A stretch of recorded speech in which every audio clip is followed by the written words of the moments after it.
ఈ చంద్రబాబు అను ఎదుటి వాళ్ళ తప్పుల్ని చూపించడానికి పోయేసి గతంలో ఆయన చేసిన తప్పుల్ని ఆయన ఎత్తి చూపించుకుంటాడు అనమాట.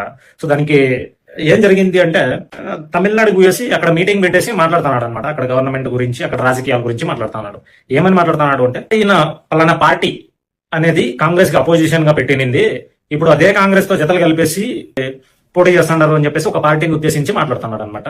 సో ఆ మాట ఎందుకు వచ్చింది అంటే, ఇప్పుడు ఈయన బీజేపీకి సపోర్ట్ చేస్తున్నాడు కాబట్టి. సో గతంలో ఈయనకు అవసరం వస్తే బీజేపీని అగైనెస్ట్ చేసుకుని గో బ్యాక్ మోదీ అని చెప్పేసి ఏం చేసినాడు నరేంద్ర మోదీ ఇండియాకి అని చెప్పేసి ఇండియాలో ధర్నాలు చేసిండేవి, స్ట్రైకులు చేసిండేవి అన్ని చూసి. సో అప్పుడు ఈయన కాంగ్రెస్ తో చేతులు కలిపినాడు అనమాట. ఇప్పుడు కాంగ్రెస్ మంచిది ఈయనకి, బీజేపీ అగైనెస్ట్ అనమాట.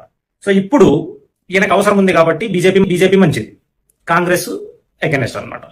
సో ఇట్లా అవసరానికి అవసరం ఎప్పుడు వస్తే, ఎవరితో వస్తే వాళ్ళతో చేతులు కలుపుకొని పోయే మీరు ఇంకొక పార్టీ గురించి మీరు మాట్లాడిన మాటలు ఎంతవరకు కరెక్ట్ అనేది మీ మనసుకు మీరే ఆలోచించుకోండి. చంద్రబాబు నాయుడు తమైన తొక్కుళ్ళు తొక్కుతాండేది, ఎవరితో అవసరం వస్తే వాళ్ళతో కలుపుకొని పోతాండేది.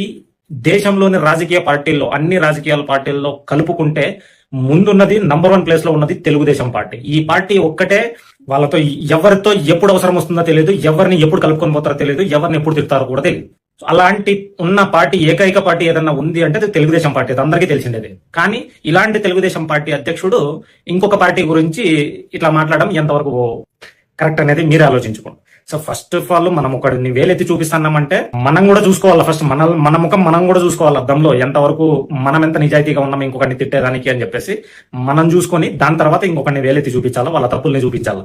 సో మనమే ఎప్పుడు ఎవరితో అవసరం వస్తుందో తెలియదు, వాడితో కలుపుకొని వెళ్ళిపోతున్నాం. అలాంటప్పుడు ఎవరితో పోతే ఏముంది, వాళ్ళ గురించి మాట్లాడేంత అవసరం ఏముంటుంది? తమిళనాడు పోయి అక్కడ మాట్లాడి మీ పరువు పోగొట్టుకోవడం ఎందుకు ఊరికనవసరంగా?